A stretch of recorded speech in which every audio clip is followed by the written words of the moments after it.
Okay, this is going to be a short, well, I guess not so terribly short. We talk a long time. This is going to be a short example of what you can look forward to later. And we'll look at this, and if it doesn't please me, we'll do it over. But this is the target for 25-foot rapid-fire pistol target. These are what I've got going down here that I tested your gun on yesterday, testing for function, accuracy, and so forth. Now, I want to bring up now, it's sighted in, and you can, I mean, it's your gun, so you can screw with it all you want, but you better bring plenty of ammo if you touch those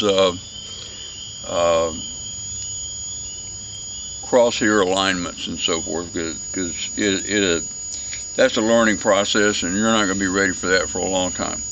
So just know that if you touch the left and right and up and down and so forth. Now, how this works, because you're going to think right off the bat that I didn't do it right or didn't do it precise enough or whatever, but this is how it works. If you got a target out there at 20 to 25 yards, and you have the gun sighted in for a pretty good compromise, here's how it's gonna look. At 20 to 25 yards, say you're holding your bullseye here, you're gonna hit down here. That would be barely on the paper. You're gonna be shooting low at 20, 25 yards. This is how it works. Now, out here at 50 yards, it's gonna come back, because you're kind of trading off the line of sight versus the line that bullet actually travels and where they meet.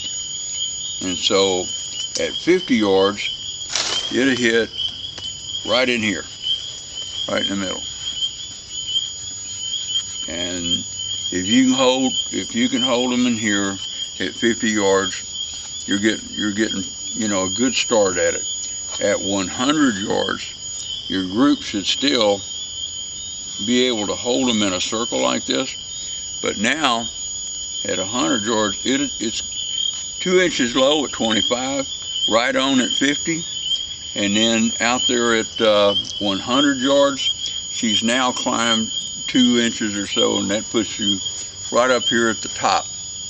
And then out there at 200 yards, it'll be back down into here. That makes a pretty universal, good, fun to shoot rifle. You can dazzle all your friends.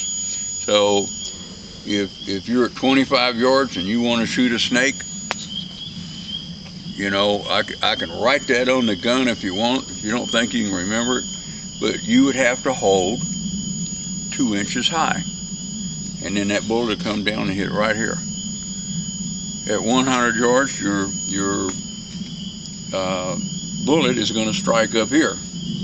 So you would hold 2 inches low to hit here. And then way out there at 200, 250 yards, it's going to come back in again.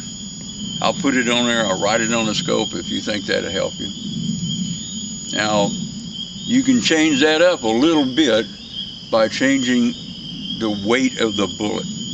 Oddly enough, the lighter bullets will strike lower, and heavier, although you're thinking, well, they'll drop, but heavier bullets hold their velocity better and a little bit more dependable, and they're not dropping velocity as fast on a heavy bullet as it does on a light bullet.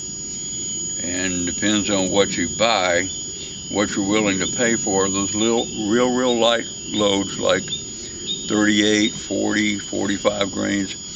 All of them are so accurate it's unbelievable, but you'll do well with the light ones in the house and not so well out on the range.